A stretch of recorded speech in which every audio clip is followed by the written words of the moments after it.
আসসালামু আলাইকুম। আশা করি সবাই ভালো আছেন। আমিও আলহামদুলিল্লাহ ভালো আছি। আজ আমি আপনাদের সাথে আমার সবচেয়ে প্রিয় কিছু জিনিস এবং প্রিয় খাবারের মধ্যে দু একটা খাবার রেসিপি শেয়ার করব।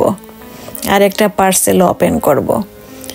যাই হোক, আজ প্রথমে আমার সংগৃহীত লেখা থেকে একটা লেখা আপনাদের সাথে শেয়ার করছি। লেখাটা আমার কাছে ভালো লেগেছে, আশা করি আপনাদের কাছেও ভালো লাগবে।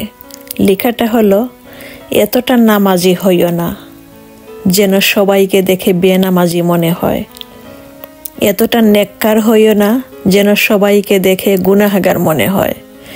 শেখ সাদি রহমতুল্লাহি আলাইহির ছেলে একদা তাহাজ্জুদের নামাজ শেষে পিতাকে বললেন, দেখো সবাই ঘুমাচ্ছে আর আমি রাত জেগে ইবাদত করছি। শেখ সাদি রহমতুল্লাহ আলাইহির ছেলেকে বললেন, অন্যের দোষ ও গোপনীয়তা অনুসন্ধান করাই যদি তোমার লক্ষ্য ছিল, তাহলে ঘুমিয়ে থাকাটাই তোমার জন্য উত্তম ছিল।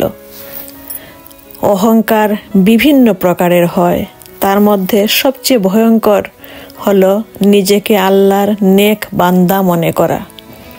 নিজেকে নেক বান্দা হিসেবে তৈরি করা ফরজ, কিন্তু নিজেকে নেক বান্দা মনে করা হারাম।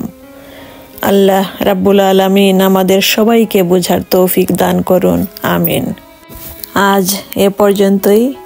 আমি জানি সবার পছন্দের কিছু না কিছু জিনিস আছে, খাবার আছে, আরও কত কি। তারপরও আমার প্রিয় লাই পাতা শাকের ভর্তাটা শেয়ার করলাম।